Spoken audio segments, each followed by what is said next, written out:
mystery of life. I don't know, maybe, I don't think I'm the only one, but sometimes it doesn't taste all that sweet to me. You know, each one of us was conceived or manufactured, if you will, in a different factory. Kind of a small factory, you might call it a mom and pop operation. And after that creative thing going on, we were all parented and taught by various peoples, maybe two parents, maybe one, maybe someone else that stood in either by choice or by necessity to fulfill those tasks. Lots of teachers when we were children. And I'm just guessing that probably they did not, all of these people did not possess maybe the proficiency we would have liked or that would have been the best for us. But here we sit. Every one of us is here.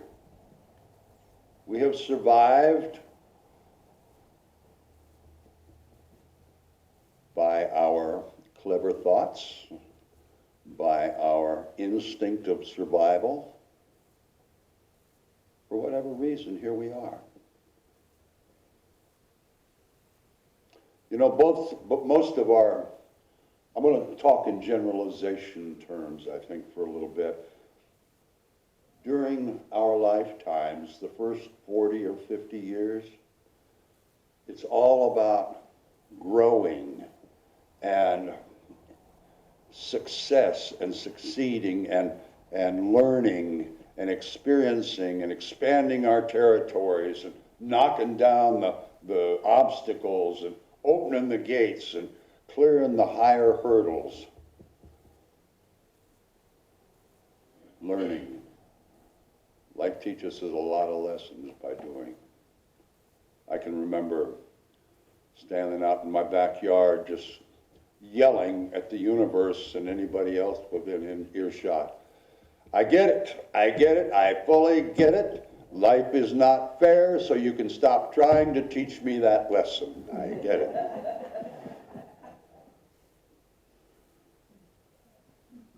And we keep growing and expanding, and we're on this seeking, expansive journey.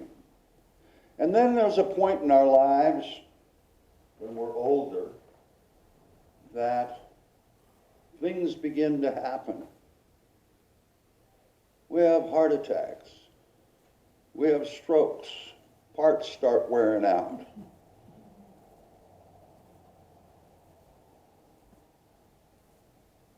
We have a lot of problems with memory. We have a lot of problems with no mobility. And all of a sudden, life is starting to teach us different kinds of lessons than we used to know, than we had been used to receiving. I learned something I will pass on to you. Talk about mysteries and magic. I have discovered that my bed is a very magical place. Right after I crawl in bed at night and I become quiet, magically, I remember every single thing I forgot to do the entire day.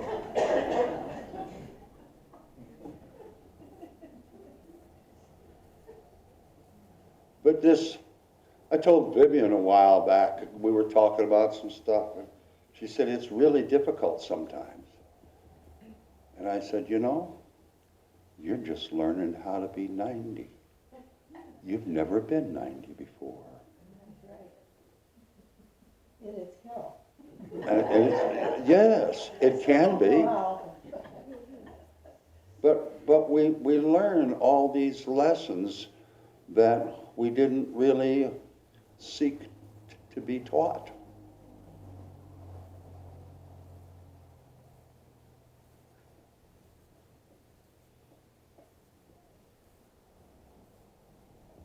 I'd like you to look at the Deepak Chopra quote, the last quote at the bottom of the place. The universe contains three things that cannot be destroyed: being, awareness, and love. I'm going to talk about the middle one, awareness, a bit, because I think without that, the other two are perhaps not as valuable in our lives. And I'm going to get maybe a little abstract.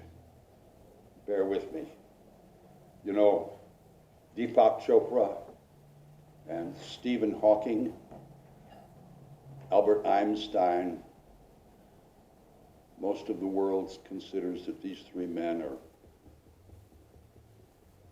very intelligent, quite brilliant.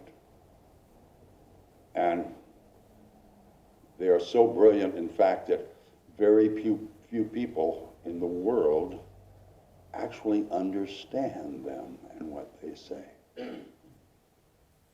And the fact of the matter is that far less people understand me than understand them.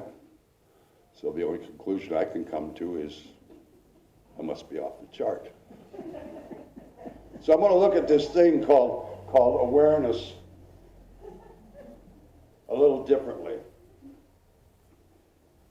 I mentioned this morning, are we being aware, or are we in a state of perception?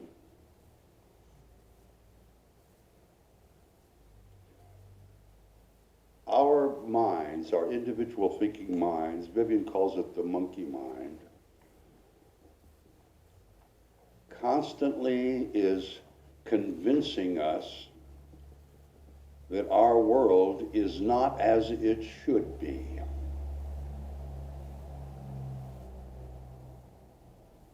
But if we can get to the point of awareness without judgment,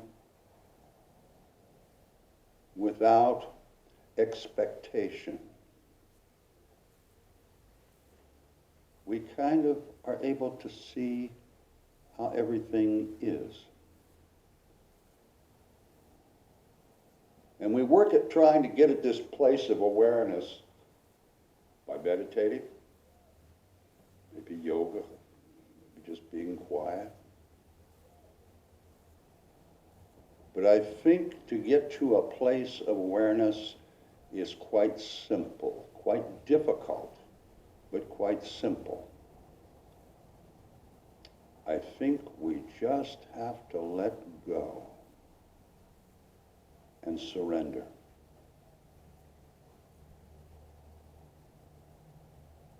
Surrender our intellect, our monkey mind. Surrender that ego that we have learned to embrace and build and gratify our entire life. Let go of the judgment. So oftentimes we gauge an experience by what we feel.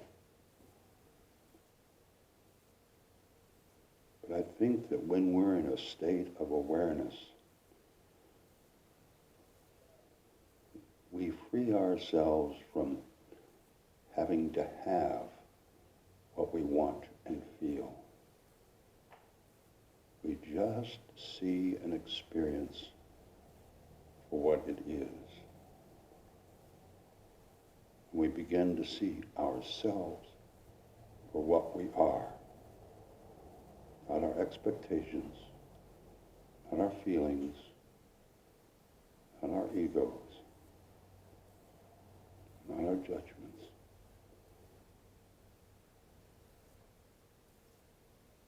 When we're at that place in awareness, that's when we can see our being.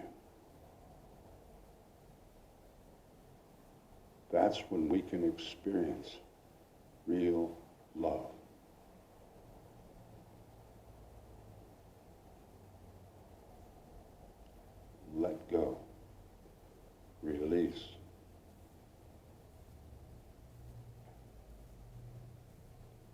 Surrender all of the things that you hold so dear. Your egos, your feelings, your expectations. Surrendering is perhaps the most difficult, challenging task that any of us can do. We have built a habit of our entire life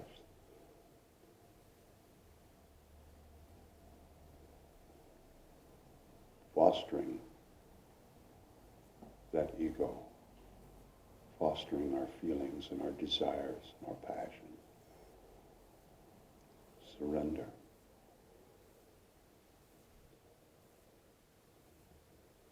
If each of us can find a way to, from time to time, surrender all of the peripherals and just be aware of the experiences that we have had, the experiences to come.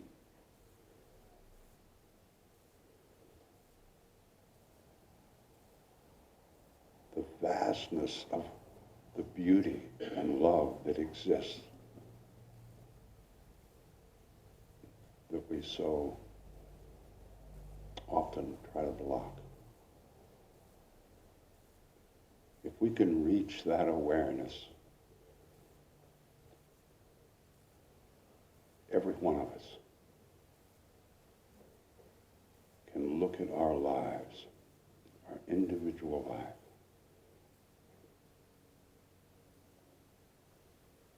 and with confidence say how sweet it is